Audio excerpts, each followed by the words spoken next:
You are listening to The Last Vampire by Joe Black. Read by Joe Black. All rights reserved. Copyright 2016. The Last Vampire, Chapter 1. In Seattle, it rains 9 months of the year. Or so they say. It definitely seems that way when you live here. The nearly ever-present rain encourages people to take advantage of good weather when it finally comes. This is all too clear when hordes of people flood the streets, coming out from the various hiding places as the sun comes out. In the Emerald City, you never know when the weather will cooperate. Few people know how Seattle came to be named after a story about munchkins and a witch. To be named after a fictitious story such as The Wizard of Oz gives the city almost a magical impression. Seattle's resemblance to the city of Oz might be due to the numerous evergreens that glow a brilliant green on a bright sunny day. It is a very beautiful region in which to live, especially in the summer. Tonight isn't so beautiful though. It's mid-May and a typical northwest night. The dark, cloudy sky lurks above as streetlights illuminate trace amounts of drizzle that dance and swirl in the gentle breeze. From the hilltop street in front of Bill's Bar and Grill, you can see the brilliant, almost mysterious luminescence of the lights of the city only a short distance away. The Space Needle stands tall and proud in clear view of the bar, a remnant from the 1962 World's Fair. One of the L's in Bill's neon sign went out last fall, and Bill has shown no indication of fixing it. Apparently, Bill doesn't care too much about the fact that his bar is falling into disrepair. Or perhaps he doesn't have the cash to repair it. The sign isn't the only evidence the establishment has seen better times. The siding is made of old bare wood that doesn't look like it's seen new paint in ages. Although it gives the bar a run-down look, it also gives it some rustic personality. Most patrons like the rough, rural look of this old tavern that acts like a quick retreat, as if it was somewhere deep in the country, despite its suburban location. Inside, you'll find the typical setting that you'll find in most pubs. Several flat-screen TVs hang from key locations on the old walls, while a pungent odor of aged cedar fills the air. It's impossible not to notice the pool tables that sit in the far corner guarded by a few electronic dartboards. Bill's is dimly lit, mostly because Bill changed all the overhead lights to the lowest wattage he could find. He thought it might save on his electric bill. Red glass shaded pendant lights hang from the ceiling and dangle in each of the sitting booths. The glow is offering just enough light to provide a cozy place to have an intimate conversation with someone who might be sitting across the table in the back-to-back bench-style seating. It is getting late, and only 3 people remain in the bar. Tom is one of them. He's the bartender, Bill's son-in-law. Tom is in his early 40s and has a large belly draped with a dirty apron. He started to gray early in life, and his salt and pepper slicked back hair attest to that fact. The barkeep hasn't shaved in 2 days, and his stubble stands out on his light skin. Surprisingly enough, he didn't know how to make many drinks when he got the job. Everyone who knows him figured out he only got the job because of nepotism. He works hard, however, and is now getting much better at making drinks after 2 years of employment. His favorite drink to make is a Shirley Temple, which he finds a little embarrassing because it's not a manly drink. A lone man in a dark brown hooded jacket, although his hood wasn't over his head now, sits in one of the faintly lit booths. He faces the bar with a glass in his hand that only has ice left in it. He peers up from time to time. And what distinguishes the shadowy figure from others is the fact that his eyes seem to glow in the dim gloom of the booth. A striking, beautiful young woman with light brown hair and golden highlights is at the bar. She is wearing a dark, long jacket that would hang just above the floor if she were standing. Tom has tried on several occasions to strike up a conversation with her, but she isn't much for talking.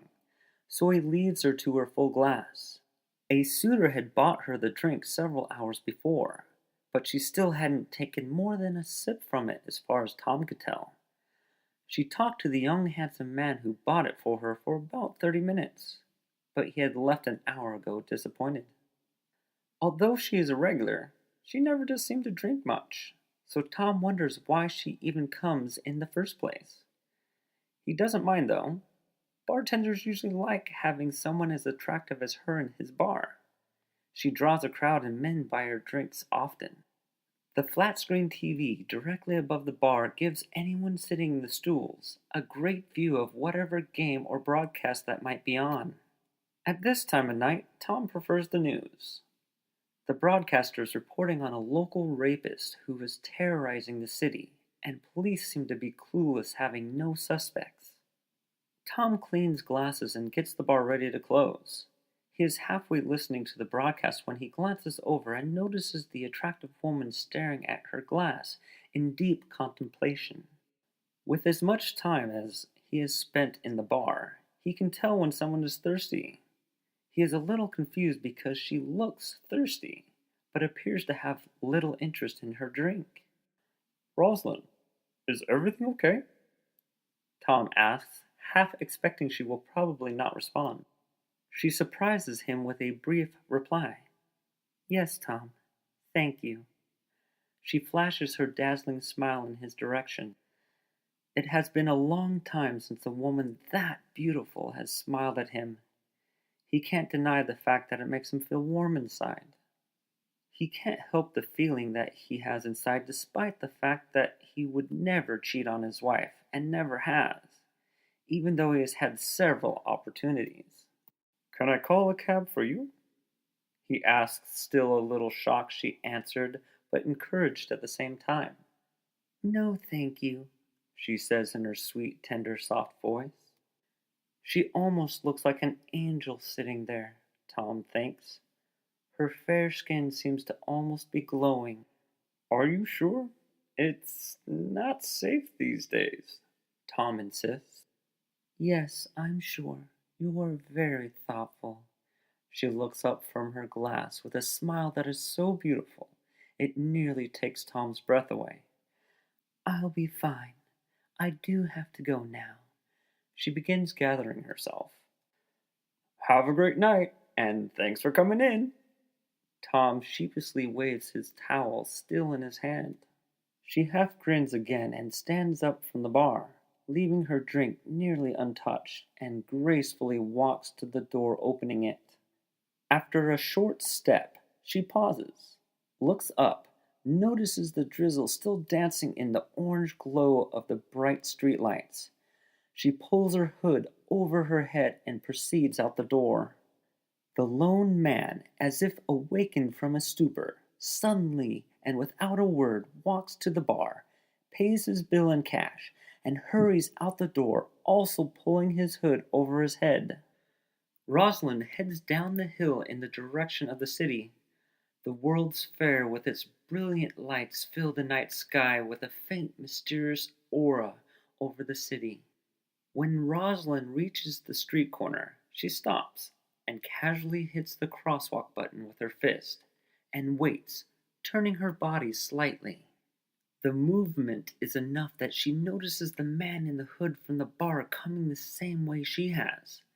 He is still a few hundred feet behind and walking unceremoniously towards the street corner where she is currently standing.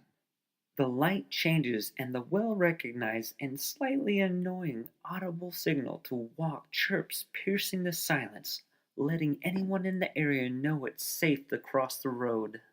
Slightly startled, Rosalind quickly begins to cross the street, trying to avoid the urge to look over her shoulder at the man who's getting closer. Once across the road, she notices the walk signal changes to "Don't walk," and the man is still on the other side of the street. She lets out a sigh of relief as she notices he is not crossing after her and continues her path towards downtown. The man's now walking parallel with her on the other side of the street, peering from underneath his dark hood in her direction from time to time. Rosalind increases her speed, trying to put some distance between her and the ominous man, but with each increase in her pace, He matches his pace with hers. She notices a sign up ahead. It reads, Green Lake